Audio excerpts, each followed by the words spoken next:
What's going on, volleyball family? Kyle here from Does Kyle Dig It, the volleyball focused shoe review channel where we take signature and performance basketball shoes and review them for the sport of volleyball. As always, I'm your host, Kyle, both a volleyball coach and a volleyball player. Today, we're actually going to do a little bit of a special video. Today, we're going to be breaking down the top 5 shoes for me so far for the first quarter of 2025.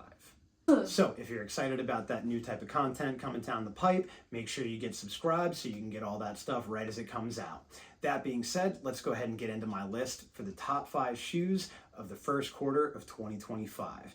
And to start off that list, I've got a little bit of an expensive shoe, which is why it's number 5 on my list. But to start off, let's go ahead and talk about the Nike GT Cut 3 Turbos. These shoes are great. Super awesome traction, even on dusty courts, even on the sport courts. This like kind of zigzag herringbone pattern bit through everything. Awesome traction, full length ZoomX foam that actually comes with another ZoomX foam insert in the shoe standard if you don't actually swap out the insoles in your shoes. Only caveats to this shoe, biggest thing for me, the actual lockdown and support of these, there's not a whole lot of cushioning here, and the laces are a little bit thin. So when you're locking down this shoe, it wasn't as comfortable as I'd like it to be. Plus, these bad boys are $210 on Nike right now, with the previous model being $190. And I don't know if you can justify that $20 price jump for the new model with the minimal performance and differences that they've done to it. Plus, you can still find the old model of those shoes discounted and at some like discount retailers like Ross as cheap as $60 or $80. So because of the price kind of things with this and a little bit of that discomfort on that lockdown and support, these are going to go in at number 5. Coming in at number 4, we have the Anta Kai 2s. Now, this is the second signature shoe from Kyrie Irving through Anta.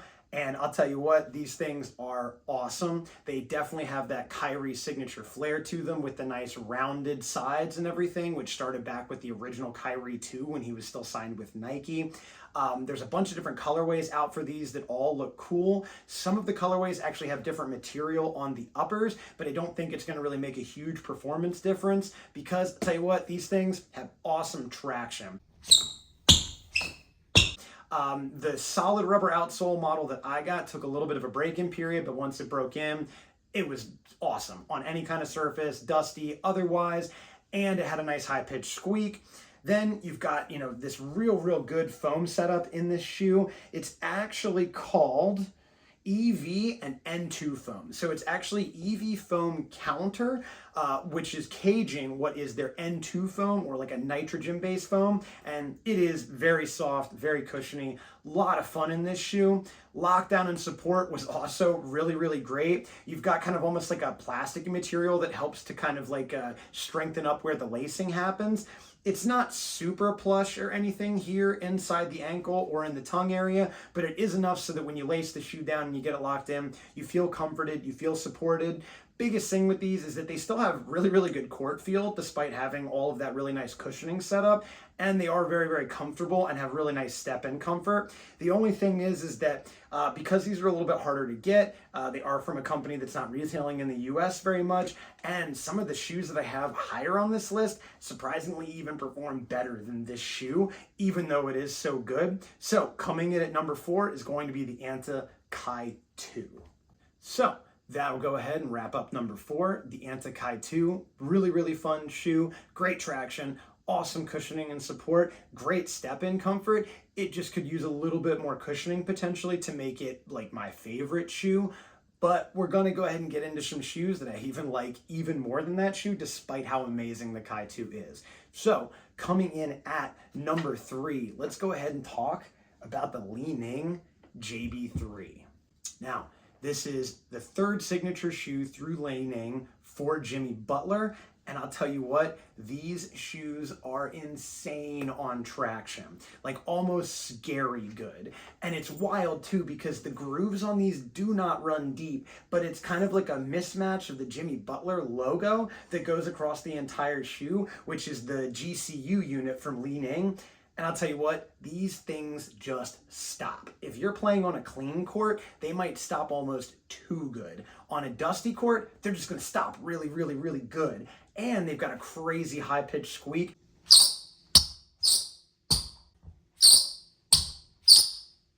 One of my favorite things about these shoes was that traction setup and just how much it surprised me on the court when I put these things on. Really cool design. Love the way that these shoes look. Cushioning support is also amazing. Full boom cushioning from Li Ning. Awesome step-in comfort. My only thing with these shoes is they do feel like they're made for a little bit more of a bigger player. There's not a lot of court feel in here, and it definitely felt more rigid or less forgiving, at least in the lockdown and support options for the shoe. And so that kind of lends me to believe that, it's definitely made for a larger athlete. I think middles and really, really large players are going to love these shoes just because of how supportive they feel, the great step-in comfort on them, and then that insane traction. The only thing, just like some of the other entries on this list, the cushioning on the tongue is a little bit to be desired, as well as some of that cushioning around your ankle and your heel area. These do have a nice little kind of padded extra bit here in the ankle, but it's not substantial and it could be a little bit improved. So that, with a little bit of the rigidity, made me kind of not want to wear this shoe as much as a setter. I love the traction support in this shoe, and when I'm hitting or playing any type of hitting position, I'm definitely going to wear these a lot. But when I'm setting, might not wear these quite as much, but could not recommend these more just because of just how top tier the tractioning and cushioning support of this shoe is and how nice it actually feels on that step-in comfort. So for number 3 of my top 5 for the first quarter of 2025, we will round out with the JB3s from Li Ning. Now, coming in at number 2 on this list is another shoe from Li Ning. Now we're going to talk about the Li Ning Liren 5s. Now, if you watch my video on the Li Ning Liren 4s, I was really, really surprised and impressed by those shoes. They were probably my favorite shoes of 2024, potentially. Give or take the Way of Weight 11s, obviously in that mix. But continuing on with that, we've got a shoe that is really lightweight, really minimal kind of across the entire shoe, which would be potentially really good for defensive positions, especially liberos, but also amazing for setters. Just like the JB3s and a lot of the other stuff that Li Ning is doing right now, you're talking top tier traction. 10 out of 10, amazing stuff. And again, you got boom foam that's actually separated into 2 pods. Feels really good on the shoe, but it does feel a little bit more minimal, not quite as much cushioning support as the previous 3 models on this list. But what it makes up for in that is amazing court feel, lightweight feeling, and then these things are very, very springy, even despite the fact that they don't actually have a carbon plate in them. They still feel very, very bouncy off the ground. So just like the Li Ning Liren 4s, the Liren 5s are incredible. I could not recommend these more as far as getting out of your comfort zone, as far as shoes from companies that are not USA based, and also shoes that are not attached to like a signature basketball player or a signature athlete. These shoes are amazing. I cannot say how much I like them, enough, because I don't think enough people know about these particular shoes. So coming in at number 2 on my list, just because of how much I love the predecessors and how much these fell within that same category, the Li Ning Liren 5s are my number 2. The reason that they're not my number 1 is because they are very minimal on a lot of that padding and comfort. The step-in comfort isn't bad on these shoes, but this tongue, there is pretty much nothing to it. It is very, very thin, except for a little cushioning pad that kind of sits right in the middle of that shoe. It is enough that when I lock them down with the laces, they still feel comfortable on foot and it's not too bad. But because of the minimal design on this, it is not the most comfortable shoe as far as top tier performance and comfort on my foot. And so that's why it comes in at number 2. So to recap so far, coming in at number 5 on my list, Nike GT Cut 3 Turbo.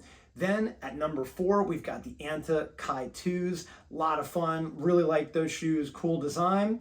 At number 3, the Li Ning JB3s, crazy stop, awesome traction, just a little bit rigid and definitely meant for a bigger player. And then at number 2, the Li Ning Liren 5s, incredible, just like their predecessor model, just a little bit minimal on some of the design factor, which led me to my number 1 choice for the first quarter of 2025, which is going to be the 361 degree Joker 1 GTs. Now, I already did a video on the actual original Joker 1s through 361 degrees. These are the upgraded, performance model of those shoes. Unfortunately, they come with a large price tag hike of almost $60 over the original shoe. But what you get in that is a lot of performance upgrades and still incredible step-in comfort. These shoes surprised the heck out of me. Very unique look, different from a lot of shoes, and you've got fully caged cushioning support, but that doesn't matter because the cushioning feels so good that you don't even notice that it's actually fully caged. So you get maximum court feel, maximum cushioning, traction that just will not quit over the original model. The original model had a little bit of issues on dusty courts. They fixed that with the GT version.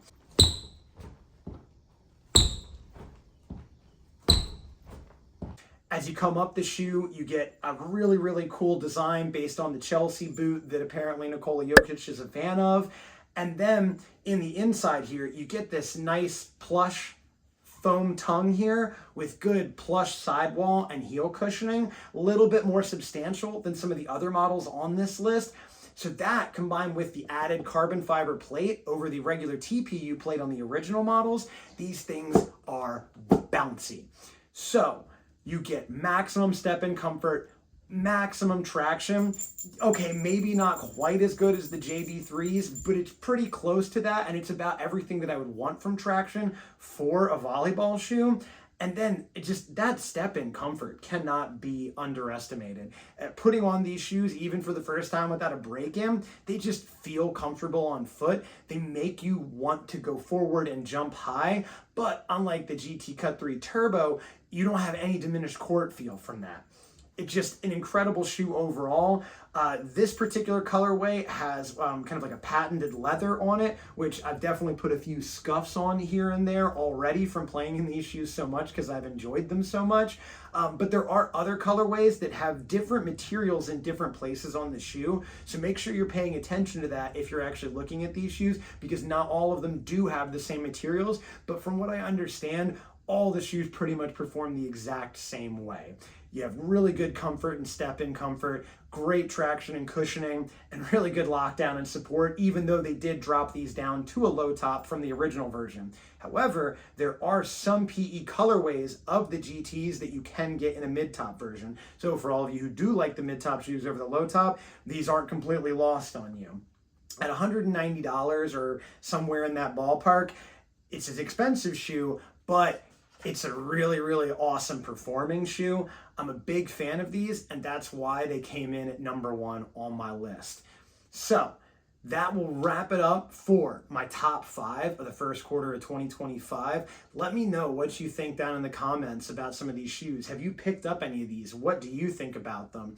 Are there any changes that you would make? Are there some suggestions that you would make into my list? As far as some honorable mentions for the 2025 stuff, I will say that I really did like the Leaning Ultralights for 2025. Lightest shoe that you can get right now, coming in at like 8.5 ounces for me. Really, really fun, just super minimal across the entire shoe, so not the most comfortable thing, which is why it didn't make the list, because all 5 of these shoes are like super high performance shoes that are also really comfortable and do all the things that I love as far as what I want out of a volleyball shoe. So, like I said, like, comment, subscribe if you like this type of content. That will wrap it up for the top 5 for the first quarter of 2025. This will be Coach Kyle signing off from Does Kyle Dig It?